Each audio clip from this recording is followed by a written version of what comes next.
If only there was a way to train an animal to smell these things to find for us. These are morels. Go to the forest and gather me some.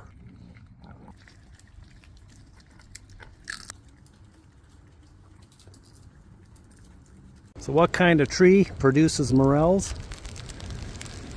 Dead elm trees, and this is perfectly dead about 1 year. The first 1 to 3 years, you're gonna get the best harvest. But sometimes they are tough to get. He's in there. Oh. And you're gonna wanna be mindful of poison ivy while you're doing this. As I was saying, here's some poison ivy. Leaves of 3, let them be. The fungus is among us. These are dead ash trees. They look very, very similar to a dead elm, but they are not. The elm tree kind of curves up at the top, doesn't branch off in all directions like the ash. Don't waste your time. Wow, that's the stuff I'd like to make art out of. Look at that. Someone put an 1111 sign there. That's weird. I've been seeing that number my whole life. So if the May apples are up, the morels are probably up. If the lilacs are in bloom, you'll be seeing morels real soon. Other places you want to look for morels are old apple orchards where the apple trees are starting to die. Dynamite area.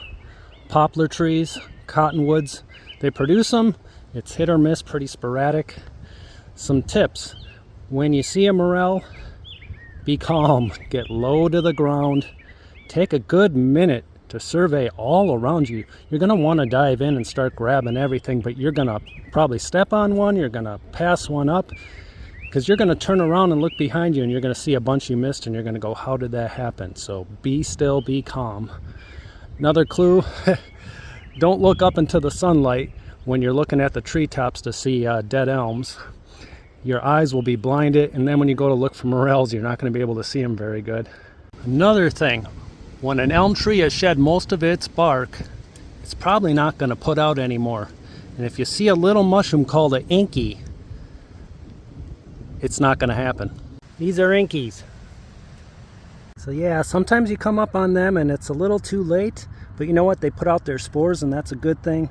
Next year you're going to get them.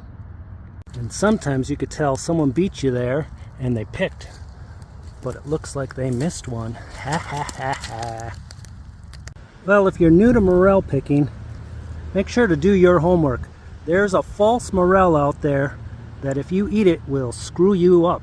So, look online, see what a real legit one is to a fake one, and there's some varieties of these out there.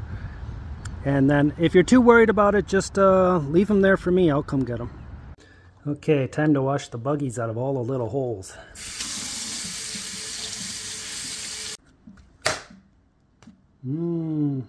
Alright, cut them into slivers and let them dry on a paper towel before we fry them in butter. Okay, get some butter melting, but not any butter. These are morels. You gotta get good churned French butter. Oh yeah, the good stuff. And then we're gonna do a dash of Worcestershire sauce in there. And then these babies are gonna fry. Okay, anyone who's made morels before is gonna be drooling right now because they know their whole house is gonna smell so good. Oh my gosh, I love these things. But you know what, if you go to a restaurant, they're just so expensive. And you know what, it pairs wonderful with a steak. So I'm gonna take this to the Outback Steakhouse and I'm just gonna add it to my steak.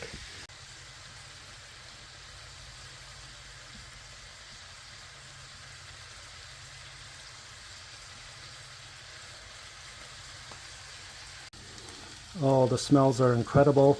These are looking beautiful. Before we go to the steakhouse, I gotta take a shower, get all the deer ticks off of me, and then we gotta hide this in my wife's purse somehow. Sweetie, we need the mushrooms. Where are the morel mushrooms? Just 1 second.